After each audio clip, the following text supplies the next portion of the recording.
আমাদের দেশে একটা কথা এখন খুব জোরে সোরে চলছে, খুবই প্রাসঙ্গিক, সেটা হলো বৈষম্য বিরোধী সমাজ গড়তে হবে। এবং বৈষম্য বিরোধী আন্দোলনে এদেশে সাধারণ শিক্ষার্থীদের পাশাপাশি মাদ্রাসা শিক্ষার্থীরা, ওলামা একরাম প্রত্যেকে যার যার জায়গা থেকে ঝাঁপিয়ে পড়েছেন এবং অগণিত হাফেজ আলেম তাদের জীবন তারা বিলিয়ে দিয়েছেন। বহু মাদ্রাসার ছাত্ররা এখনো হসপিটালে কাতরাচ্ছে। কিন্তু অবাক করা বিষয় হলো, যেই বৈষম্য দূর করবার জন্য মানুষ রক্ত দিয়েছে, এখানে মাঝখান থেকে আমরা দেখতে পাচ্ছি যে শয়তানের চক্ররা বৈষম্য দূর করবার নাম দিয়ে তারা সমকামিতা এখানে প্রতিষ্ঠা করবার চেষ্টা লিপ্ত। আপনারা গতকালকের একটা নিউজ হয়তো অনেকে দেখেছেন যে কলকাতার আরজি কর হসপিটালের একজন ডাক্তার, একজন নারীর চিকিৎসক, তার প্রতি পাশবিক নির্যাতন করা হয়েছে এবং তাকে হত্যা করা হয়েছে ভারতে। এটার প্রতিবাদে ঢাকা ইউনিভার্সিটিতে একটা আয়োজন হয়েছে 16 আগস্ট রাতে, এবং সেই আয়োজনে বর্তমান অন্তর্বর্তীকালীন সরকারের একজন উপদেষ্টা, সমাজ কল্যাণ উপদেষ্টা, তিনি উপস্থিত হয়েছেন। এস মুর্শিদ ওনার নাম। তিনি সেখানে উপস্থিত হয়ে তাদেরকে বলেছেন যে তোমরা কিছু দাবি দাওয়া পেশ করো, কিছু দাবি দাওয়া দাও তোমরা, যে দাবি দাওয়াগুলো বাস্তবায়নের জন্য আমরা ঝাঁপায়ে পড়ব। তিনি প্রকাশ করছেন যে আমরা ঝাঁপায়ে পড়বো তোমাদের সেই দাবি দাওয়া, তোমরা সেগুলো দাও। দাবি দাওয়া তো রেডি ততক্ষণে, তিনি দিতে বলছেন এবং বলছেন যে ঝাঁপায়ে পড়বো আমরা।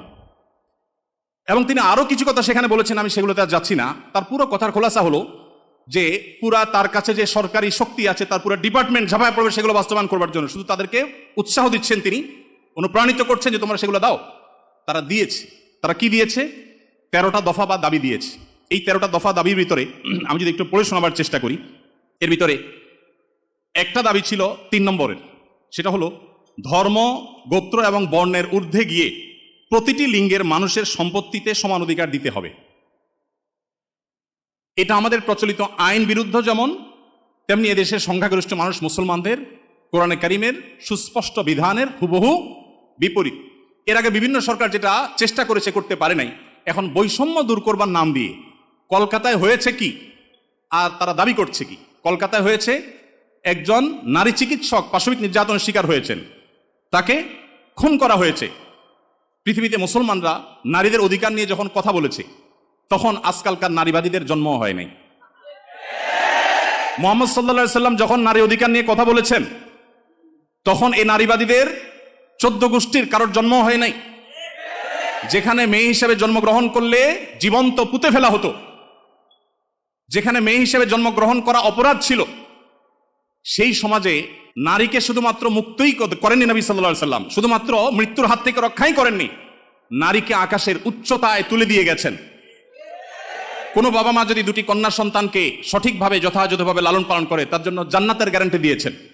তার বিপরীতে 1 ডজন ছেলে সন্তান পালন করলেও এই সুসংবাদের কথা নবী সাল্লাল্লাহু আলাইহি সাল্লাম বলেন নাই।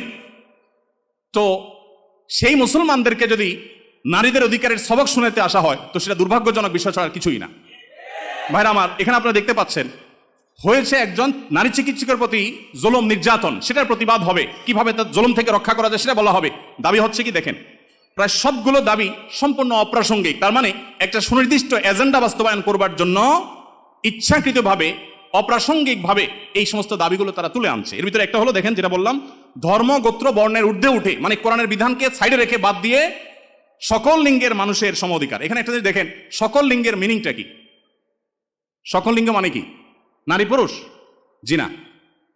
মূলত সমকামিতার কথা সরাসরি না বলে এই যে সকল লিঙ্গ, তারপরে যে আপনার জেন্ডার ডাইভার্সিটি, জেন্ডার বৈচিত্র্য, লিঙ্গ বৈচিত্র্য, এগুলো সবগুলোর মিনিং হলো যে এখানে তারা সমকামিতাকেও একটা লিঙ্গ হিসাবে, সমকামীদেরকে একটা লিঙ্গ হিসাবে, ট্রান্সজেন্ডারদেরকে একটা লিঙ্গ হিসাবে এখানে প্রবেশ করাচ্ছে, সরাসরি বলছে না।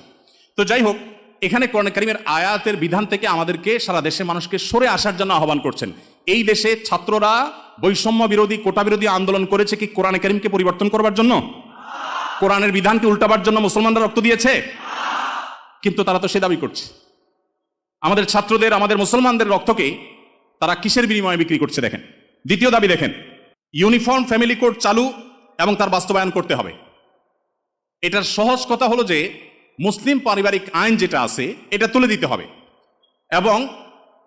এবং তারা যে সমাজ চায় সেই সমাজ সোজা কথা বাস্তবায়ন করতে হবে, যেটা এদেশের সংখ্যাগরিষ্ঠ মানুষের চিন্তা, দর্শন, মূল্যবোধের পরিপন্থী। সন্তানের অভিভাবকত্বের আইন পরিবর্তন করতে হবে, নারীকে সন্তানের অভিভাবকত্ব দিতে হবে। কোরআন পুরুষকে, বাবাকে অভিভাবকত্বের দায়িত্ব দিয়েছে, এবং সেটা আমাদের সমাজে প্রতিষ্ঠিত, এটা আমাদের সমাজের সংস্কৃতি, এটা এদেশের মানুষের আবহমান কাল থেকে আসা সংস্কৃতি, এটাকে পরিবর্তন করে ফেলতে হবে। দেখুন, এগুলো এতটা অপ্রাসঙ্গিক এই সমাজে যে এগুলো নিয়ে এদেশের মানুষের কোনো কনসার্ন নাই, কিন্তু তাদের কনসার্ন আছে। 7 নম্বর হলো